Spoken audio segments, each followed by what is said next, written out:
Hello, good Monday, and welcome back. I say to myself and you, thank you for being a part of the program. It is the first day of August.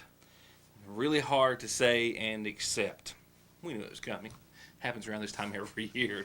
Nevertheless, it also signals classes, school bells ringing in a lot of the viewing area this week, and for McGoffin County students next week. Tomorrow, we'll of course be covering and reminding you about it tonight, the big event at New McGoffin County High School. I'll have more than that in just a few seconds. And of course, the beginning of school, something we'll talk about throughout the week, I would expect, on a couple of different levels. First off, a sincere thank you to our friend Dalton Howard, who pretty much was excited about doing this job. And he doesn't come in here and just sit behind the desk. He's also putting the show together, and I try to encourage him just to keep the lights on, so to speak, in case there's any major breaking news or announcements. But he always comes in and puts together a full day and a full effort, and I think he really got to see the programming as of yet, but certainly after he got used to the mechanics of the operation, I think he got used to it very well and was doing a really outstanding job for us late last week. And I haven't even got to talk to him yet, just got in off of a brief vacation early yesterday morning, so we wish to thank him greatly, because it's not something that hardly anyone else has ever been willing to do, and I do want to wish to thank him for that. On tonight's program, we'll catch up tonight. I'll be catching up. We also have a story to report tonight about the election fraud trial here in McGoffin County. Some new court filings shed some light on some new testimony in regards to Scotty McCarty and what he told the FBI, and how these orders are going to affect the trial forthcoming. And I'll also go back to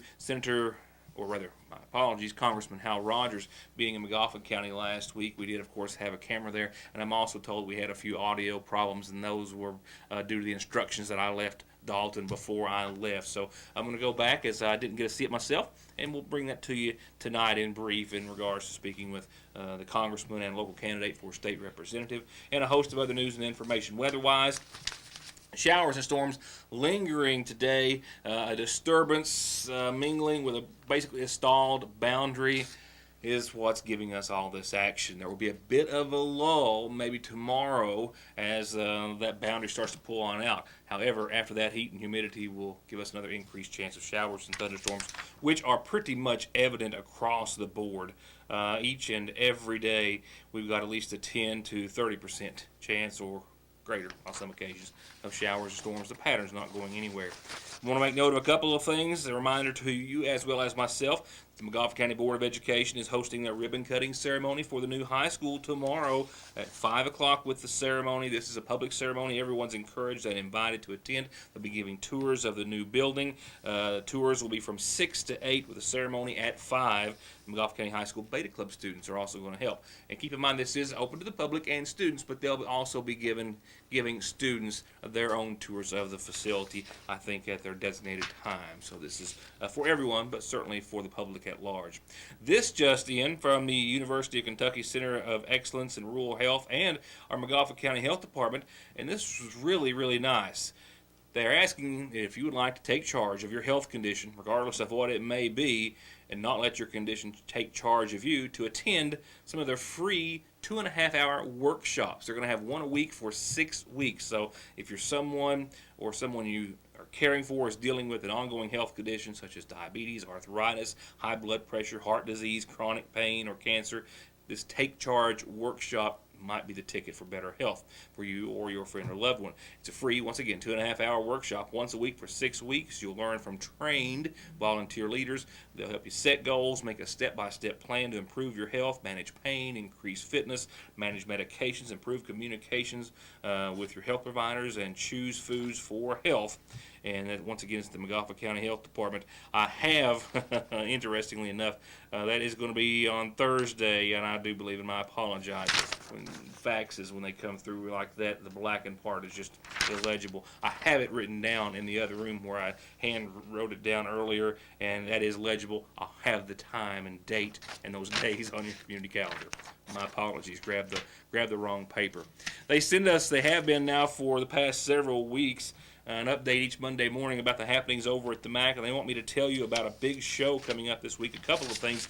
I was fortunate enough to see the Eagles, the band, 3 times over the course of many, many years. I believe at least 3, nevertheless. And, of course, with the passing of Glenn Fry, that, of course, is something that just won't happen anymore. But there is a tribute band, and it's one of the bigger ones out there. This is only the second time they've come to Kentucky. The Long Run, an Eagles tribute band based out of South Florida, will be presenting a journey through the music of the Eagles, making only their second ever appearance in Kentucky since their first appearance in 2014 in Louisville.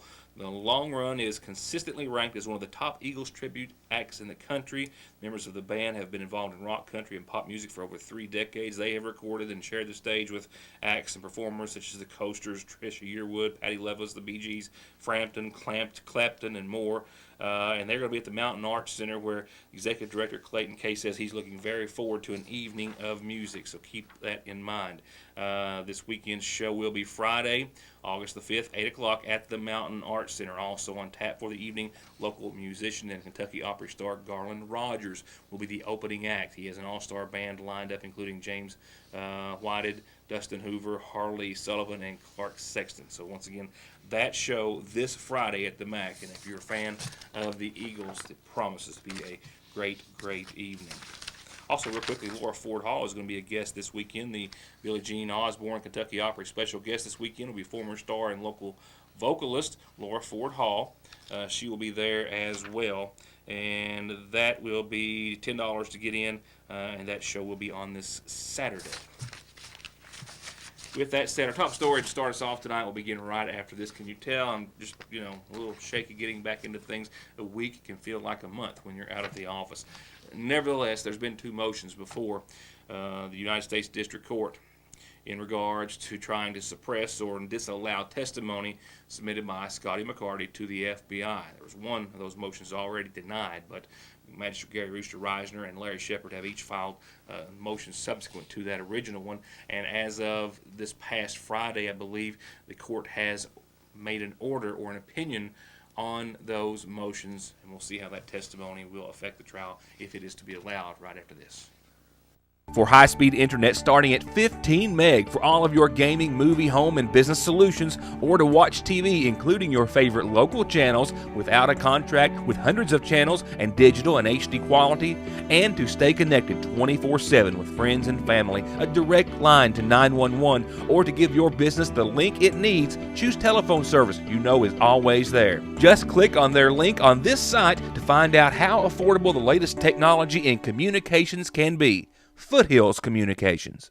In my absence last week, Dalton Howard did keep you up to date and inform you as to the situation with the trial against Mayor Bob Porter, Euless Grace, Larry Harold taking a plea deal, which we already knew, but however the specifics of which were released last week: 2 years of supervised probation, 2 months of house release, and a fine of $5,000. What I can add to that tonight is that Mayor Bob Porter has moved the court for a continuance of the trial to determine the impartiality of a juror who was summoned for the matter, and the court has granted that continuance. It has now been set for later in September the 21st specifically, and the venue has also been changed. It was originally to be held in Pikeville, but evidently due with the scheduling, this trial with concern to Mayor Bob Porter has been set for 9:30 in London on September the 21st here in Magoffin County. In regards to the upcoming election fraud trial, which has seen its own delays, there were 2 motions before the court, each filed by Larry Shepard and Magistrate Rooster Reisner, asking the court to disallow testimony submitted by Scotty McCarty, which goes back not just to the 2014 election, which is involved, of course, in the case, but all the way back to 2002. And as of this past Thursday, the court issued an order on both of those motions. At the same time, we also get a look at a little more detail in regards to some of the statements that he made to authorities. Some of it is repetitive, so to speak, in regards to the fact that we've already heard it. However, there are some new details attached to some of the accounts that McCarty gave the FBI. While we have no way of knowing how much of the United States case against the 4 defendants in the election fraud trial in Magoffin County is based on testimony given by Scotty McCarty, it is safe to at least conclude or at least assume that his testimony indeed is substantial to the United States. It would also be a substantial situation should the defendants be successful in requesting that it not be allowed to be used or heard against them. The United States says that it still intends to present the testimony of Scotty McCarty, who claims to have been significantly involved with the individuals who bought votes during a series of elections held in McGoffin County from 2002 through 2014, with an FBI agent, that being Ken Kirk, a special agent, interviewing McCarty on at least 2 occasions. He details McCarty's earliest recollection from the 2002 election cycle, when McCarty obtained 3 absentee ballots, of which he took directly to Charles Doc Hardin at his medical office, claiming that Hardin gave him 10 $100 bills and instructed him to take care of the ballots, advising McCarty all the while that he now understood McGoffin County politics. McCarty claiming that Hardin also made him a member of the election board for the first time later in 2006. McCarty being the Democratic judge for the Carty Branch precinct, where it was his position that anyone who was selling his or her vote went to McCarty's line, and then McCarty would confirm that that person voted for Hardin, as well as Rooster Reisner, Renee Shepard, and Jerry Sweeney. Further testimony noted that in 2008, Rooster Reisner was supporting John Sizemore for state representative, and McCarty was the Democratic judge again at the Carty Branch precinct, where Reisner told him that he needed to vote some extra votes. In doing so, Larry Shepard instructed Reisner to not seal the bag at the end of the voting day because the votes wouldn't match all the signatures, and that Reisner told McCarty to bring the unsealed bag and voter register to Reisner's home after the election.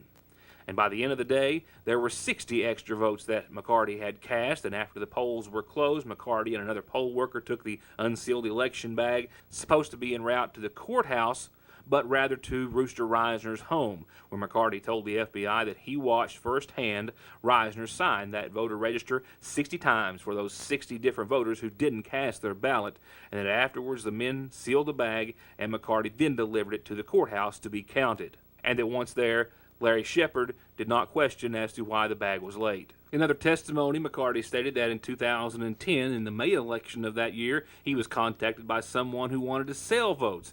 And according to McCarty, Randy Salyer and Larry Shepard told him to bring the voters to the courthouse, where McCarty further contends that he and Larry Shepard assisted those individuals with voting. The individuals were required to vote for Jerry Sweeney, Charles Hardin, and Renee Shepard as they were in 2006.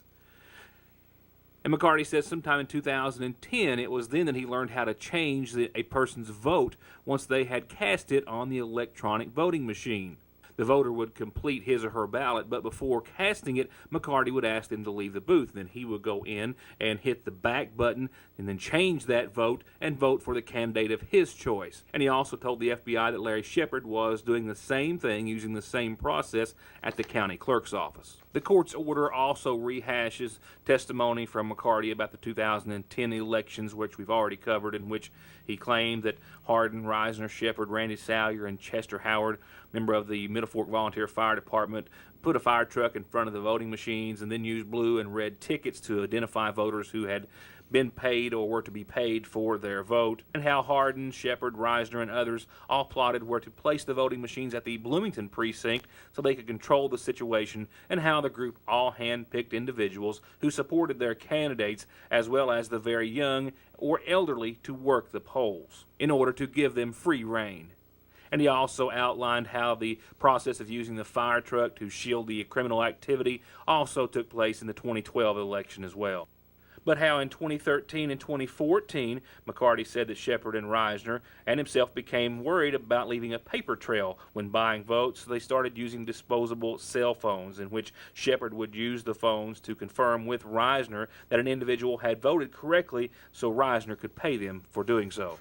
And then there's the case in 2013, late that year, where McCarty and Reisner registered Jamie Gibson to vote, and then a few months later, after the first of the year, before the election, Gibson sent McCarty a message demanding his $50. And Gibson said if Reisner didn't pay him, he threatened to go to the FBI.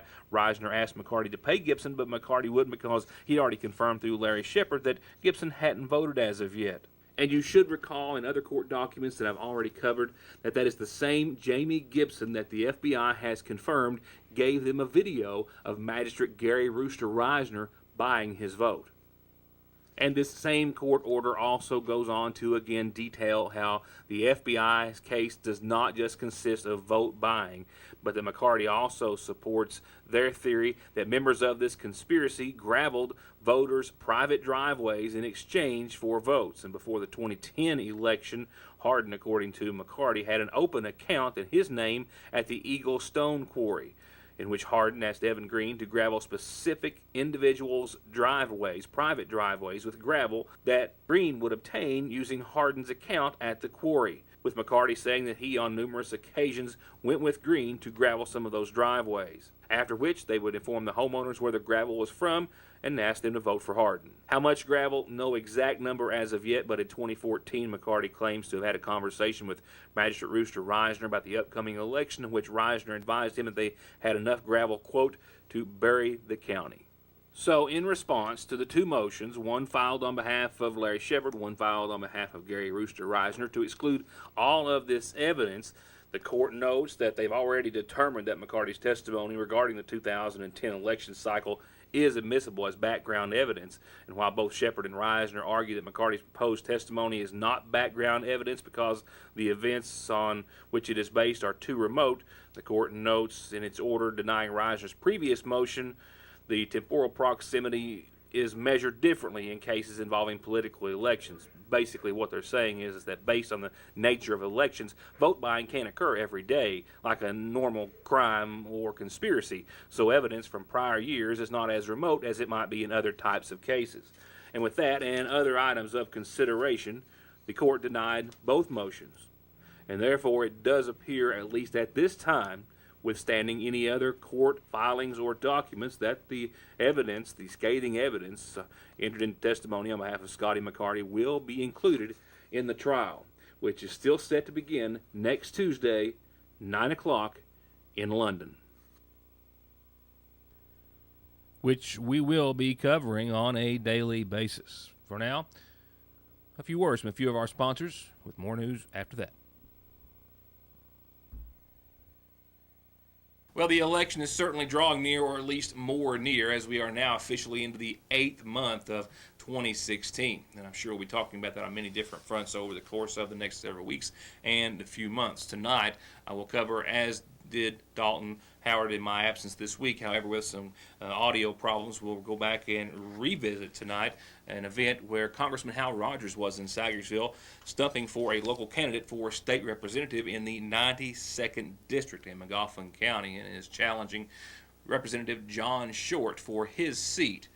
And the congressman was in town speaking on his behalf, that being John Blanton of Magoffin County. I'm here, like you, to help John Blanton. You all know him better than me, I guess, but what I know about John Blanton is that he's an honest, trustworthy, conscientious, hardworking individual. Yes. He, as you know, is